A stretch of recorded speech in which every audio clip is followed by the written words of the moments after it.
sahabat yang terkasih, salam berkah, salam sehat di hari Minggu ini.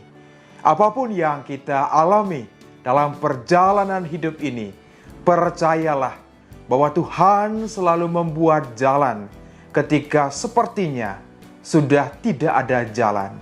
Mari teruslah melangkah, khususnya pada hari ini bersama Sabda Hidup yang diambil dari Injil Markus bab 1 ayat 21 sampai 28. Pada awal karyanya, Yesus beserta murid-muridnya tiba di Kapernaum. Setelah hari Sabat mulai, Yesus masuk ke dalam rumah ibadat dan mengajar. Orang-orang takjub mendengar pengajarannya, sebab ia mengajar mereka sebagai orang yang berkuasa, tidak seperti ahli-ahli Taurat.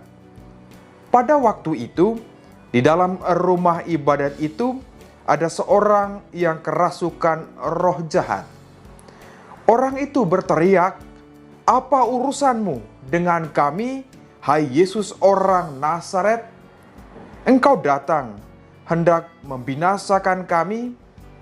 Aku tahu siapa engkau, yakni yang kudus dari Allah."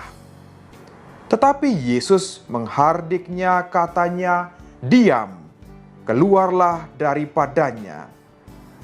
Roh jahat itu menggoncang-goncang orang itu, dan sambil menjerit dengan suara nyaring, ia keluar daripadanya.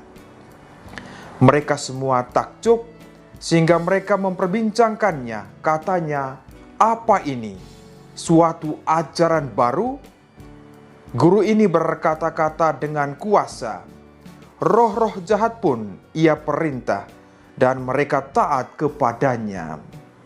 Lalu tersebarlah dengan cepat kabar tentang Yesus ke segala penjuru di seluruh Galilea.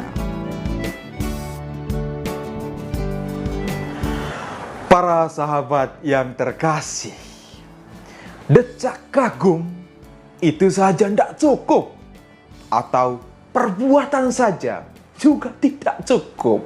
Bayangkan, setan saja itu bersaksi. Dunia maya, biasa orang mengatakan like, subscribe. Itu tidak cukup para sahabatku yang terkasih. Perlu apa yang disebut dengan eksekusi. Dunia maya, senang sekali kita itu. Wah, kagum terhadap sesuatu atau takjub terhadap apa yang dilakukan oleh orang lain. Begitu dikirim, wah tanpa kita baca, tanpa kita dengar, wah langsung tulisan aminnya sangat panjang sekali. Dan kemudian kita share kemana-mana. Tentu tidak salah. Tetapi yang diminta oleh Yesus pada hari ini, kita mesti berduk in altum. Atau bertolak lebih ke dalam lagi, menukik lebih ke dalam realitas kehidupan ketika saya berdiri teguh, walaupun begitu banyak badai yang datang dalam kehidupan ini. Karena itu para sahabatku yang terkasih, apa yang dirasakan oleh orang-orang dalam Injil pada hari ini? Mereka ikut Tuhan Yesus, wah mereka ke sinagoga-sinagoga ketika Yesus mengajar, wah mata mereka itu terbuka. Hati mereka itu merasakan sesuatu yang kok beda ya. Ada sesuatu yang perkataan Yesus itu penuh dengan kuasa. Dan mereka sungguh-sungguh berada dalam situasi ini. Tetapi sebetulnya Yesus minta supaya lebih mendalam lagi mengikuti Tuhan Yesus dalam dua hal ini. Yang pertama, kesaksian. Jadi iman itu ada dalam kesaksian. Kesaksian itu menghantar saya bahwa saya percaya kepada Tuhan Yesus. Karena ketika tidak ada jalan lagi sepertinya, Tuhan membuat jalan yang begitu indah. Saksi ini mesti nyata juga dalam bagian yang kedua. Bagaimana saksi ini punya dampak. Orang sering katakan begini, hidup ini mesti punya dampak bagi orang yang lain. Dengan demikian para sahabatku yang terkasih, saksi dampak. Itu menghantar saya kepada bagaimana saya sungguh-sungguh berduk in altum di dalam iman yang saya anut ini. Dengan demikian, bagaimana saya melangkah seperti kisah dari Mahatma Gandhi. Saya suka sekali kisah ini.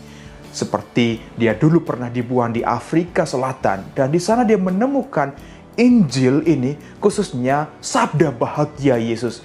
Ini adalah perkataan yang punya nilai yang sangat dalam. Kalau orang-orang Kristen sungguh-sungguh melakukan apa yang diajarkan oleh Tuhan Yesus, maka 90% orang akan percaya kepada Tuhan Yesus. Dan tentunya ya termasuk Mahatma Gandhi juga. Tetapi mari kita renungkan bahwa kadang-kadang apa yang kita lakukan itu belum tentu menunjukkan bagaimana kesaksian kita kepada Kristus. Padahal dalam Injil hari ini, para sahabatku yang terkasih, setan saja itu bisa bersaksi, wah, engkau yang kudus dari Allah. Nah, saya dan para sahabat melalui pembaptisan, kita mesti melangkah lebih jauh lagi. Tentu tidak terlepas dari yang namanya badai, cobaan, tantangan. Ini adalah bagian dari perjalanan iman. Tetapi saya mau katakan pada saat ini para sahabatku yang terkasih, begitu indahnya kita dipanggil masuk dalam persekutuan. Persekutuan dalam iman, persekutuan juga dalam perbuatan. Karena itu, misalnya orang jatuh cinta, dari mata turunnya ke hati. Dan kemudian bagaimana saya dipanggil pada saat ini para sahabatku yang terkasih. Dari hati ini masuk kepada kaki kita, ke tangan kita, untuk sungguh-sungguh menjadi saksi bahwa kita percaya. Seperti dalam surat Yakobus bab 1 ayat 22. Tetapi hendaknya kamu menjadi pelaku firman dan bukan hanya pendengar saja. Sebab jika tidak demikian, kamu menipu diri sendiri.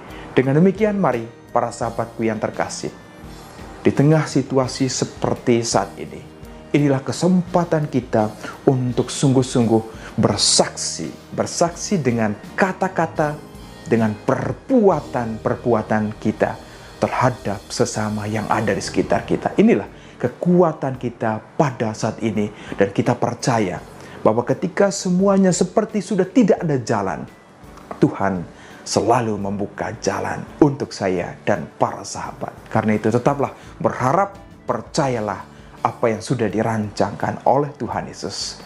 Teruslah melangkah para sahabatku yang terkasih. Sabda Tuhan, sabda hidup Tuhan Yesus memberkati. Bunda Maria merestui. Amin.